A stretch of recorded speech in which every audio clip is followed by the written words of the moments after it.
북한은 핵무기를 갖고 있지만 우리는 미국이 있기 때문에 이게 서로 상쇄가 되는 겁니다. 그래서 핵전쟁을 사실은 뭐 그렇게까지는 걱정할 필요는 없을 것 같고 어떤 우발적인 상황 또는 제한적인 목표, 정치적인 목표를 달성하기 위해서 무력을 사용하는 이런 것들은 충분히 일어날 수가 있죠.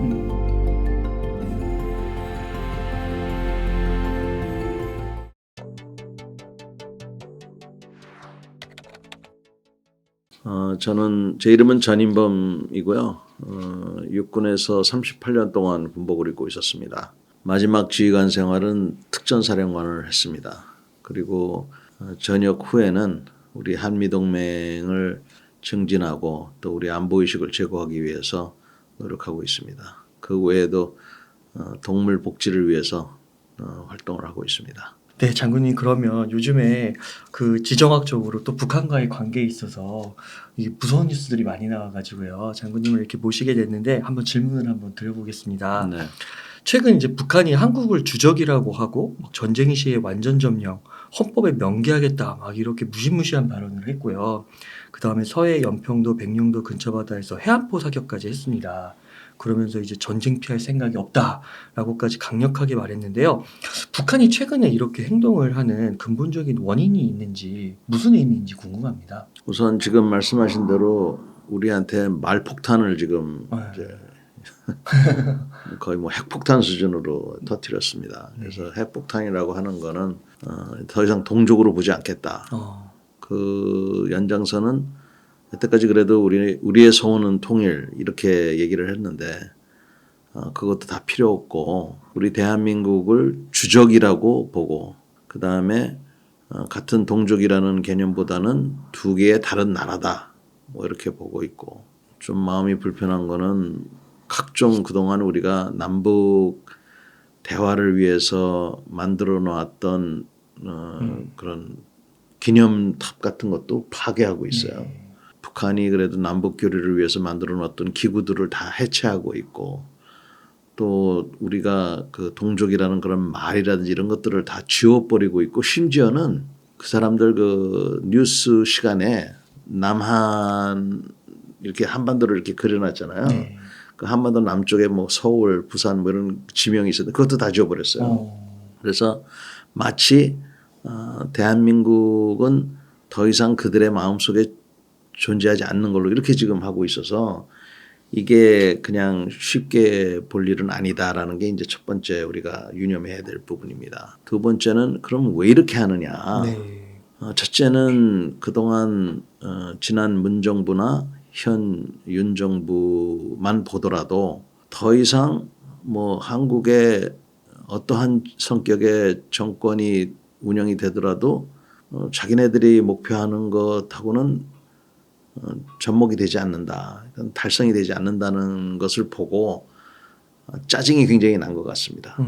그래서 그런 짜증이 난다는 그런 그 이유를 이제 표면적으로 내세운 것이 이제 그 이유인 것 같고요. 두 번째는 보다 내면적으로는 굉장히 불안한 것 같아요. 근데 불안한 게 옛날에는 배고팠잖아요. 근데 지금도 뭐 배는 고프지만 우리 남한에서부터 들어오는 문화들, K-팝, 뭐 K-드라마 여기에 딸려 들어오는 자유에 대한 이런 거, 이런 게 굉장히 위협으로 지금 인식이 되고 있는 것 같습니다. 그래서 10년 전만 해도 탈북하는 분들의 얘기는 배고파서 내려왔다 이렇게 얘기하는데 지금은 꿈을 이루기 위해서 내려왔다 이러는 분들이 많다는 거예요 지금. 그러다 보니까 북한 같은 체제에서는 굉장히 무서운 얘기입니다. 굉장히 무서운 얘기예요. 그러니까 야, 이 남한의 이런 영향을 어떻게 해서든지 막아야 되겠다라고 생각한 것 같아요. 그러면 어떻게 막을 거냐. 일단 남한은 더 이상 우리하고 동족도 아니고 이건 뭐 상종해서는 안 된다라고 이렇게 이제 한 것 같습니다. 제가 보니까. 그래서 그런 게 있는 것 같고 세 번째는 북한이 배가 고프니까 뭔 짓을 못했겠어요.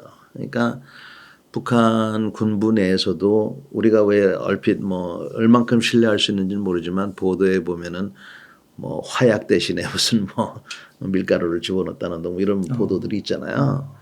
그렇듯이 북한에서도 자기네들이 비축하고 있던 연료라든지 군량미 이런 것들을 빼먹었을 거라고요. 그러니까 그게 북한 내에 상당히 만연돼 있으니까 다 처벌하다 보면 뭐 다 죽여야 되는 이런 입장이 되니까 곤란했는데 지금 남한을 주적으로 해가지고 이렇게 함으로 해서 그 군대 내에 있는 그런 각종 비리나 부패나 이런 거를 어느 정도 척결하는 네. 그래서 그 군사 대비 태세 그들의 군사 질을 좀 높이려고 하는 이런 목적도 있는 것 같아요. 그래서 지금 이렇게 하고 있다 이렇게 보는 것이고요. 제가 가장 걱정되는 거는 네. 김정은 위원장이 서해안 그 북방 한계선과 관련된 얘기를 한 겁니다. 그래서 북방 한계선을 인정하지 않겠다라고 얘기는 안 했지만 네. 그런 뜻으로 충분히 이해할 만큼의 얘기를 했어요. 제가 정확한 문구는 뭐 한데 뭐 0.00001mm도 뭐 용납하지 않겠다 뭐 이런 식으로 얘기를 했거든요. 네. 그래서 거기가 지금 긴장 상태가 그렇지 않아도 높은 곳인데 네.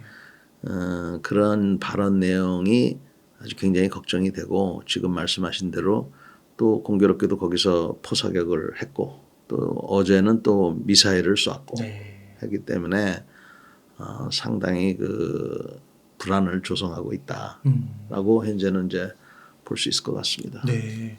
그러면은 그 장군님께서 38년 동안 이렇게 보시면서 과거에도 이제 북한이 도발 행위를 많이 했었잖아요.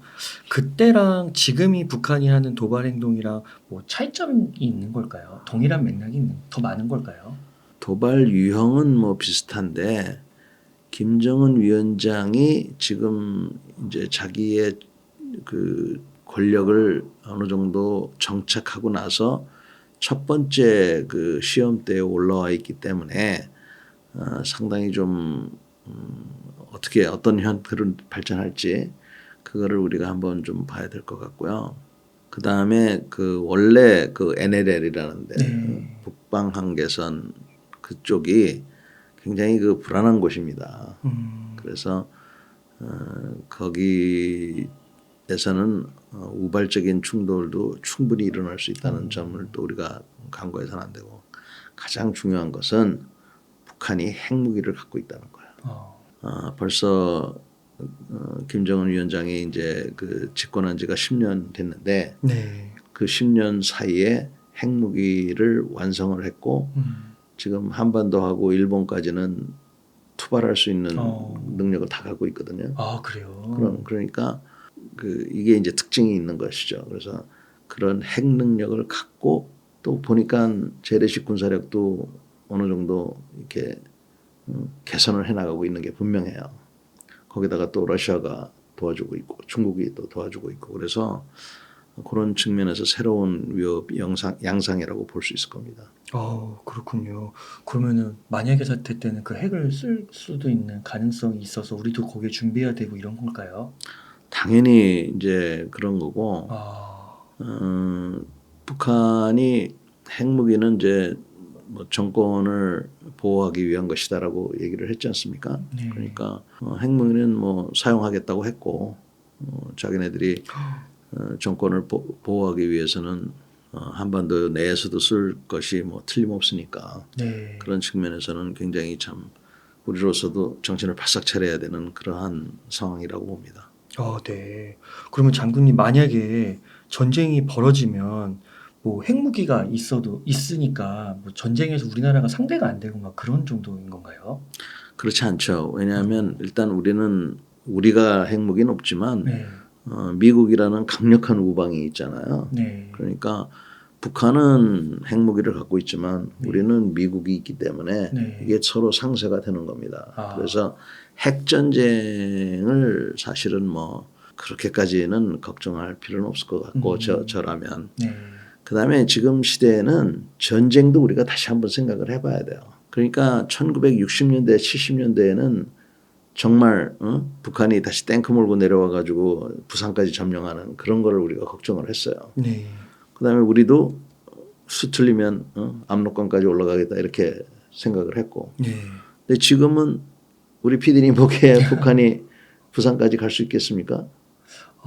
잘 모르겠습니다. 불가능한 네. 얘기예요. 불가능한 얘기예요. 그럼 특히 그 주한미군이 있는 동안에 아, 또 우리가 압록강까지 올라갈 수 있을까요?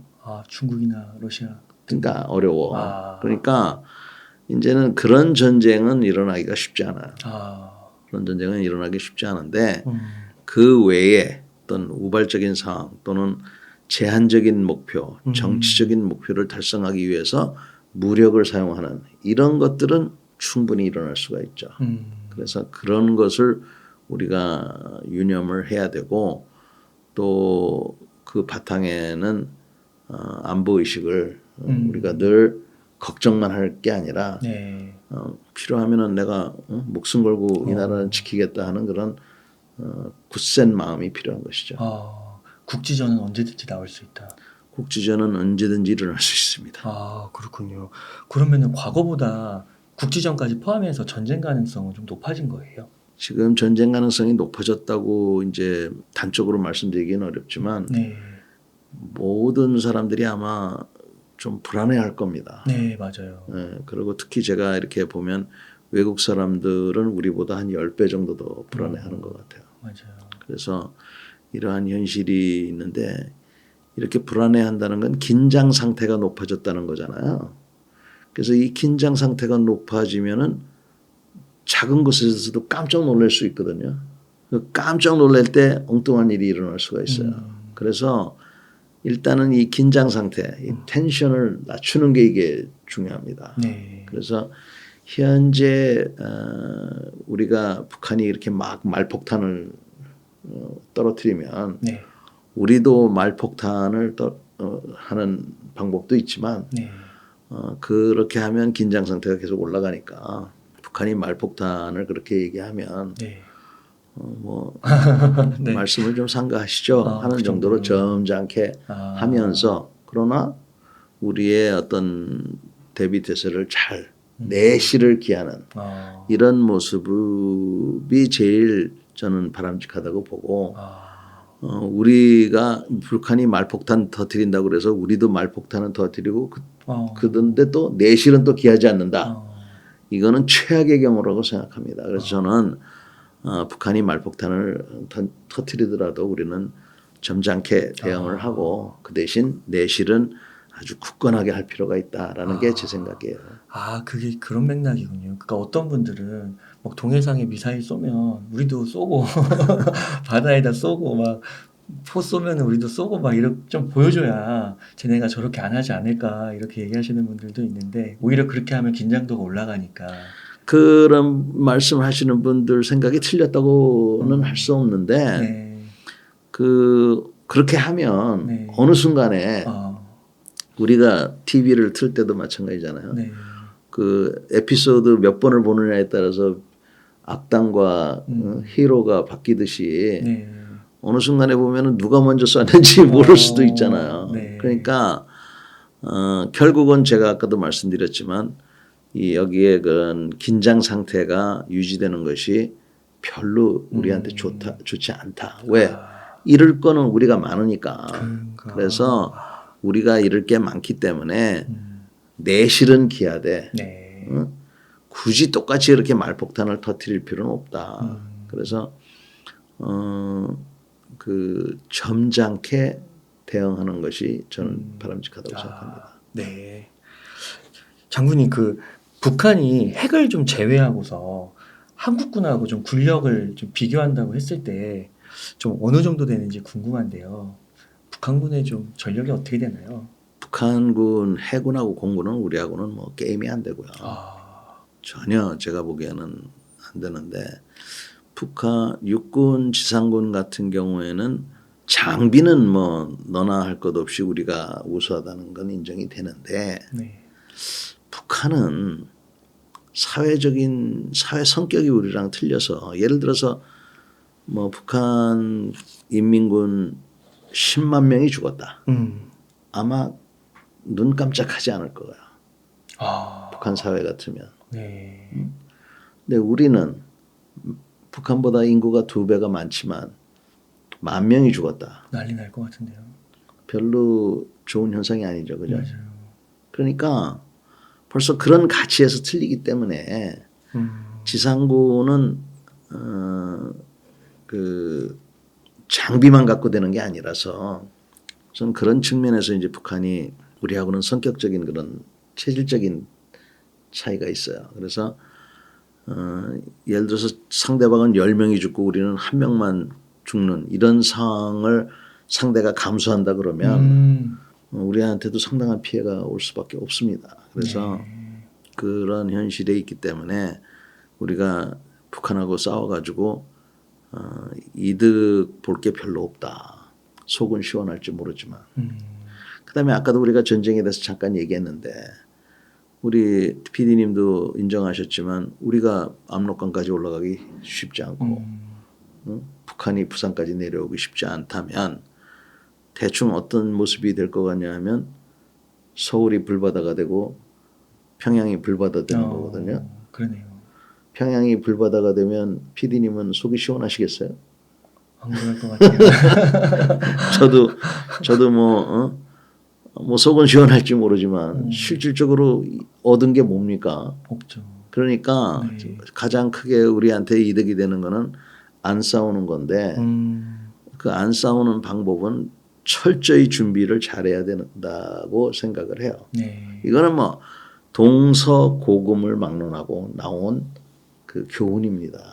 그래서 우리가 그동안 안보를 너무 쉽게 생각했다. 우리가 그동안 미국만 믿고 너무 쉽게 우리의 그 나라를 내 손으로 내가 나라를 지켜야 된다는 이런 아주 쉬운 생각을 잊어버렸다. 그래서 이거를 빨리 되찾는 것이 중요하다고 봅니다.